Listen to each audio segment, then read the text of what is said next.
So hi guys, welcome to all electronic circuit repairing. Well, आप सभी लोगों को बहुत दिनों से इंतजार था अल्ट्रासिम सीआरटी टेलीविजन के ऊपर वीडियो बनाए। सो गाइस, देख पा रहे होंगे ये आपके सामने रखी है एक अल्ट्रासिम सीआरटी टेलीविजन। इस टेलीविजन में प्रॉब्लम ये हो गया कि ये जो हमारी टेलीविजन है, जैसे हम इसको पावर इनपुट करते हैं तो इसमें कोई भी इंडिकेटर नहीं जलता। ये पूरी तरह से डेड कंडीशन में चली गई है। सो गाइस, आप सभी लोगों से रिक्वेस्ट है कि वीडियो को लास्ट तक देखें, और जिन लोगों ने मेरे चैनल को सब्सक्राइब नहीं किया है तो प्लीज़ मेरे चैनल को सब्सक्राइब करके बेल आइकन जरूर दबा दें, ताकि इस तरह की लेटेस्ट वीडियो आपसे कभी भी मिस ना होने पाए। तो चलिए गाइस, वीडियो को स्टार्ट करते हैं।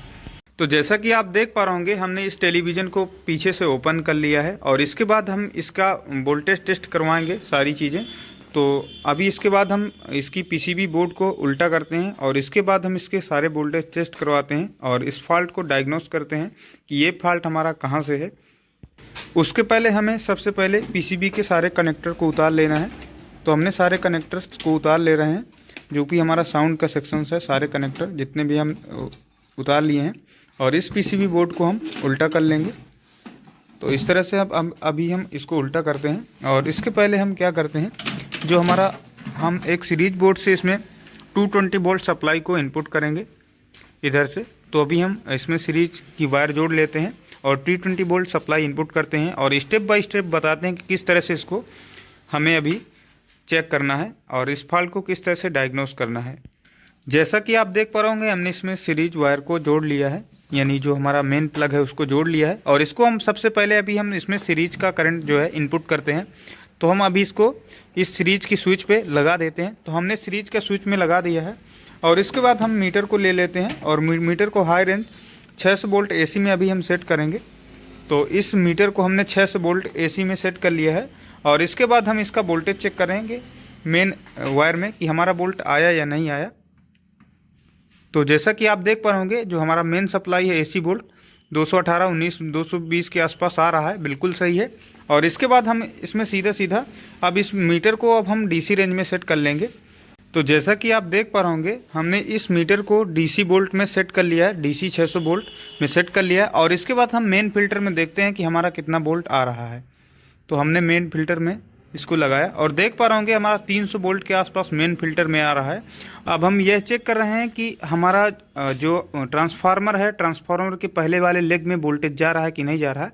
तो एक प्रॉप को हमने ग्राउंड कर लिया है और दूसरे प्रॉप को देख पा रहे होंगे इधर भी हमारा 300 वोल्ट। अब इसके बाद जो हमारा ट्रांसफार्मर है, ट्रांसफार्मर का दूसरे लेग पे भी चेक करते हैं कि हमारा वोल्टेज जा रहा है कि नहीं जा रहा है। तो देख पा रहे होंगे हमारा दूसरा वोल्टेज भी जा रहा है दूसरे लेग में। और इसके बाद हम एसटीआर के इस वाले पिन पे अभी चेक कर रहे हैं कि हमारा वहाँ तक ये सप्लाई जा रहा है कि नहीं जा रहा है। तो देख पा रहे होंगे हमारा एसटीआर के दूसरे साइड सप्लाई नहीं जा रहा है। तो इसका मतलब इसके बीच में जो हमारा रेजिस्टेंस या ट्रैक लगा होगा वो मिस हो गया होगा। तो अभी हम उसको चल के देखते हैं और इसके बाद स्टेप बाय स्टेप इसको रिपेयर करते हैं। तो जैसा कि आप देख पा रहे होंगे, हमने इसको अच्छे से डायग्नोस किया है। डायग्नोस करने के बाद हमने क्या पाया है कि ये जो हमारा लेग है एसटीआर का, ये 12 लेग है, देख पा रहे होंगे ये हमारा लेग है। एसटीआर से यहाँ एक जम्फर लगा है, जम्फर के बाद ये लेग है। तो देख पा रहे होंगे ड्राई सोल्ड हो गया था, जिस कारण से इधर से सप्लाई इधर हमारा नहीं पहुँचता है। उस कारण से हमारा जो प्राइमरी साइड है, हमारा एसी सेक्शन है, एसी सेक्शन हमारा ऑन नहीं हुआ है। और जब तक एसी सेक्शन हमारा ऑन नहीं होगा तो हमारा सेकेंडरी साइड वोल्टेज भी नहीं जाएगा। मैं अभी अपने मीटर से इसमें वोल्टेज सेकेंडरी साइड दिखाता हूँ कि हमारे सेकेंडरी साइड वोल्टेज बनेगा कि नहीं बनेगा। जब तक हमारा प्राइमरी साइड ऑन नहीं होगा तब तक हमारा सेकेंडरी साइड वोल्टेज बिल्कुल भी नहीं बनेगा। तो उसके लिए जब हम सेकेंडरी साइड वोल्टेज चेक करेंगे तो हमें सेकेंडरी साइड का ही ग्राउंड चूज करना है। बहुत सारे लोग क्या करते हैं, प्राइमरी साइड का इस ग्राउंड से इस साइड के वोल्टेज को चेक करते हैं, तो बिल्कुल गलत बात है। उसको ऐसे नहीं करना है। अगर आप प्राइमरी साइड वोल्टेज चेक कर रहे हैं तो प्राइमरी साइड के ग्राउंड को यूज करना है। अगर आप सेकेंडरी साइड वोल्टेज चेक कर रहे हैं तो आपको सेकेंडरी साइड के ग्राउंड को चूज करना है। तो सेकेंडरी साइड का ये हमारा ग्राउंड है और इसके बाद 110 की सप्लाई इधर आती है। तो इस तरह से कई सारी सप्लाई हैं। तो पहले हम सबसे पहले एक ही सप्लाई को चेक कर लेते हैं। अगर हमारा 110 का सप्लाई बन रहा होगा तो सारी सप्लाई बन रही होगी, अगर नहीं तब तक इधर 110 की सप्लाई नहीं बनेगी जब तक कि हमारा प्राइमरी साइड ऑन नहीं होता। तो अभी तो हमारा प्राइमरी साइड ऑन नहीं हुआ है, तो हमारा सेकेंडरी साइड बिल्कुल वोल्टेज हमारा बिल्कुल भी नहीं बनेगा। लेकिन उसके पहले भी मैं आपको एक बार वोल्टेज चेक करके दिखा देता हूँ। तो जैसा कि आप देख पा रहे होंगे हमने ग्राउंड को यूज किया है और ग्राउंड के बाद हम 110 की सप्लाई देख रहे हैं तो मीटर में आप देख पा रहे होंगे बिल्कुल 0 शो कर रहा है। इसका मतलब ये होता है कि हमारा सेकेंडरी साइड वोल्टेज नहीं बनेगा और आपको मैं हर बार ऐसे बता रहा हूँ जब तक हमारा प्राइमरी साइड ऑन नहीं होगा तब तक हमारा सेकेंडरी साइड वोल्टेज नहीं आएगा। तो ये जो हमारा ड्राई सोल्ड हो गया है पहले तो हमको इसको अच्छे से सोल्डिंग करना पड़ेगा और अच्छे से सोल्डिंग करने के बाद फिर देखते हैं कि हमारा फॉल्ट यहीं से है या फिर कोई और है।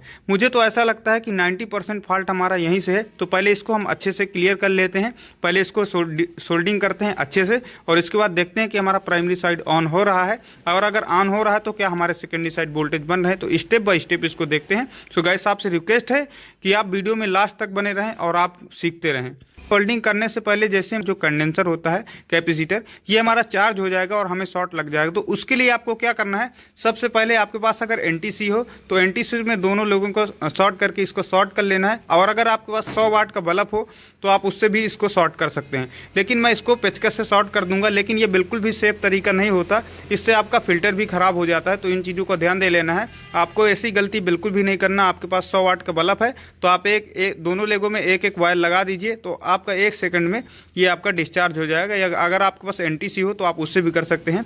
पेचकस से आपका बिल्कुल भी सेफ तरीका नहीं होता, लेकिन मेरे पास अभी दोनों चीज़ें नहीं हैं इसलिए मैं जोखिम उठा करके इसको पेचकस से ही शॉर्ट कर रहा हूँ। तो देख पा रहे होंगे इसको मैं शॉर्ट करता हूँ, ये हमारा पेचकस अच्छे से नहीं लग रहा है। देख पा रहा हूँ कि इसको मैं शॉर्ट करता हूँ, देख पा रहे होंगे किस तरह से इसमें ये हमारा चार्ज हो गया था, इससे शॉर्ट लग जाता था। अब इसके बाद आपको 1-2 बार और अच्छे से शॉर्ट कर लेना ताकि इसका करंट जो अंदर से है वो पूरी तरह से ख़त्म हो जाए वरना आपको शॉर्ट लग जाएगा। अब इसके बाद आपको अच्छे से इसकी सोल्डिंग करना मैं आपको और नज़दीक से दिखाता हूँ।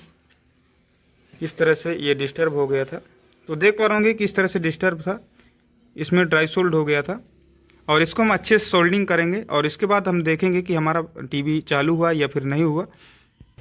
तो अभी हम सोल्डिंग करके आपको दिखाते हैं। तो जैसा कि आप देख पा रहे होंगे हमने इसकी सोल्डिंग अच्छे से कर लिया है, ये देख पा रहे होंगे हमने अच्छे से इसकी सोल्डिंग कर लिया है और इसके बाद हम इसको 200 वोल्ट सप्लाई देंगे और इसके बाद हम इसको देखेंगे कि हमारा चल रहा है या नहीं चल रहा है। तो सबसे पहले क्या करते हैं, हम सबसे पहले कोई भी टेलीविज़न है हमारी हमें सीरीज में इसको लगाना है। तो मैं भी इसको सीरीज में इंसर्ट कर देता हूँ। तो इसको हमने सीरीज में इंसर्ट कर दिया है और इसके बाद देखते हैं, देख पा रहे होंगे हमारा जो नीचे सीरीज बल्ब है किस तरह से ग्लो कर रहा है, यानी टीवी चालू होने की कोशिश कर रही है। तो हमारा सीरीज बल्ब जैसे इसमें लोड पड़ता है तो हमारा सीरीज बल्ब जो है वो ग्लो करने लगता है और हमारा टेलीविज़न बंद हो गया है। इससे ऐसा पता चलता है कि हमारा जो टेलीविज़न है पूरी तरह से ओके हो गया है। लेकिन इसमें भी कुछ नहीं, अभी हम सारे वोल्टेज आपको चेक करवाते हैं कि किस तरह से वोल्टेज इसमें बनते हैं। उसके लिए हमें क्या करना होगा, इस हमारा जो 220 वोल्ट सप्लाई का हमारा जो ये प्लग है अभी इसमें 220 वोल्ट हमें डायरेक्ट सप्लाई देना होगा ताकि हमारा टीवी बंद ना हो। तो उसके लिए मैं इसमें डायरेक्ट सप्लाई दे दिया हूँ और इसके बाद ये हमारा टीवी ऑन हो गया है, मुझे ऐसा लगता है। तो अभी इसके हमें लेकिन वोल्टेज हम आपको चेक करवा देते हैं अच्छे से। तो इसके हम सबसे पहले हम वोल्टेज चेक करवाते हैं। DC रेंज में इसको सेट कर दिया है, देख पा रहेंगे। उसके बाद हम मेन फिल्टर में इसका वोल्टेज चेक करते हैं अच्छे से। तो देख पा रहे होंगे हमारा 285 वोल्ट के आसपास बन रहा है, जो कि ठीक है, कोई वोल्टेज में कोई दिक्कत नहीं है। और इसके बाद हम इसको ग्राउंड में रखते हैं और इसके बाद हम फर्स्ट पिन में चेक करते हैं अपने SMPS के। ये फर्स्ट पिन है हमारा, देख पा रहे होंगे इधर वोल्टेज आ रहा है। अब सेकंड पिन पे चेक करेंगे तो देख पा रहे होंगे सेकंड पिन पे हमारा वोल्टेज है बिल्कुल। अभी हम एक बार STR की इस वाले पिन पे चेक करते हैं। ये हमने STR की इस वाले पिन पे रखा और देख पा रहे होंगे फालतू के बहुत ज़्यादा वोल्टेज बनते हैं। तो इसमें कभी भी ज़्यादा देर तक आपको मीटर नहीं रखना वरना आपका मीटर ख़राब हो जाएगा।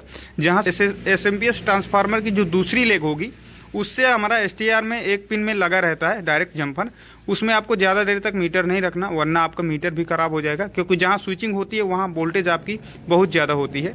तो कभी भी ध्यान देना। हमारा जो ये प्राइमरी साइड है ये ऑन हो गया है। अभी हम सेकेंडरी साइड देखते हैं। सेकेंडरी साइड के वोल्टेज चेक करते हैं, 110 की सप्लाई पहले चेक करते हैं सबसे पहले। तो देख पा रहे होंगे हमारा 114 वोल्ट बिल्कुल सही है हमारा ये, क्योंकि अल्ट्रा स्लिम टीवी है तो थोड़ा बहुत वोल्टेज अप डाउन होता रहता है, कोई दिक्कत नहीं, बिल्कुल भी हमारा सप्लाई सही है। अभी हमारा 110 की सप्लाई बन गया तो हमारा जितना भी है 12 वोल्ट 24 वोल्ट जितना भी है DT को ऑन करने के लिए, रेगुलेटर सेक्शन को ऑन करने के लिए, वर्टिकल सेक्शन को ऑन करने के लिए, जितने भी सेक्शन है सारे वोल्टेज हमारे यही हैं। तो ये सारे वोल्टेज इसमें लिखा भी रहता है, देख पा रहे होंगे, आपको दिखता होगा तो देख सकते हैं। तो ये हमारा डायोड की उस पार अगर हम चेक करें तो सारे वोल्टेज अभी हम चेक करवाते हैं।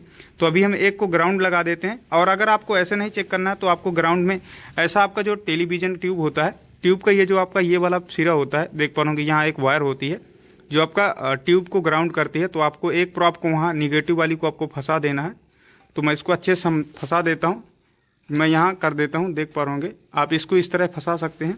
और इसके बाद ये आपका मीटर है, और ये क्योंकि ये ग्राउंड आपका डायरेक्ट वहाँ जुड़ा रहता है तो वहाँ से हमने ग्राउंड ले लिया, डीसी बोल्ट में इसको सेट कर दिया। और इसके बाद हम देखेंगे इसको 110 वोल्ट, तो अभी हम चेक करवा ही चुके थे, तो 114 वोल्ट बिल्कुल सही है। और इसके बाद हम इसको चेक करेंगे 10 वोल्ट जो कि हमारे रेगुलेटर सेक्शन को जाता है। और इसके बाद हम और भी वोल्टेज चेक करेंगे, ये हमारा साउंड सेक्शन को जाता है। तो इस तरह से वोल्टेज जाते हैं। और जो हमारा वर्टिकल आईसी को जो हमारा वोल्टेज आता है वो हमारा ईएसटी से आता है इसमें। तो ईएसटी एक बार रेगुलेटर इसका वर्टिकल सेक्शन का वोल्टेज चेक कर लेते हैं 14 वोल्ट जो कि बिल्कुल सही है।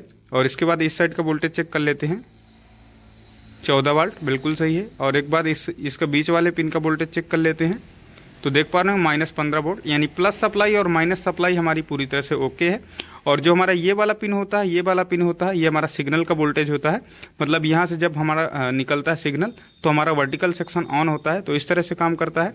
और हमारा जो एच आउटपुट ट्रांजिस्टर लगा रहता है 1803 या कोई भी हो सकता है, तो एच आउटपुट ट्रांजिस्टर हमारा काम करता है। और हम सामने से चलते हैं, हमारा टेलीविज़न ऑन हुआ कि नहीं हुआ, अभी हम देखते हैं, आपको बताते हैं।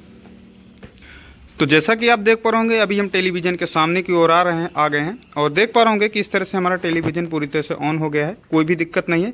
और आपको जो फ्लक्चुएशन दिख रहा है ये हमारे कैमरे की वजह से दिख रहा है, बाकी हमारा टीवी बिल्कुल पूरी तरह से ऑन है, कोई दिक्कत इसमें नहीं है। सो गाइस इस तरह से टेलीविज़न को रिपेयर किया जाता है और आप भी इस वीडियो को देख करके अपने टेलीविज़न को रिपेयर कर सकते हैं। मेरे पास जो भी छोटा फॉल्ट हो या बड़ा फॉल्ट हो, मैं आपको सारा चीज़ें दिखाना कोशिश करता हूँ, क्योंकि छोटे छोटे फॉल्ट भी कभी कभी काफ़ी ज़्यादा परेशान कर लेने लगते हैं। तो काफ़ी सारे लोग ऐसे भी हैं, बोलते हैं आप छोटे छोटे फॉल्ट की वीडियो बनाते हैं, तो मेरे पास जिस तरह का फॉल्ट आएगा, क्योंकि आप लोग तो काफ़ी अच्छे टेक्नीशियन हैं जो कि बहुत अच्छी बात है, कुछ बहुत सारे लोग ऐसे भी हैं जो छोटे लोग हैं, उनको भी सीखने का मौका दिया जाए, इसलिए मैंने सारे फॉल्टों को जो है आपको स्टेप बाय स्टेप बताने की और सिखाने की कोशिश करता हूं। सो गाइस आप सभी लोगों से रिक्वेस्ट है कि जिन लोगों ने मेरे चैनल को सब्सक्राइब नहीं किया है तो प्लीज़ जो मेरे चैनल को सब्सक्राइब करके बेल आइकन जरूर दबा दें, ताकि इस तरह की लेटेस्ट वीडियो आपसे कभी भी मिस ना होने पाए। तो गाइस आज के लिए इतना ही, मिलता हूँ आपसे नेक्स्ट वीडियो में, तब तक के लिए बाय दोस्तों।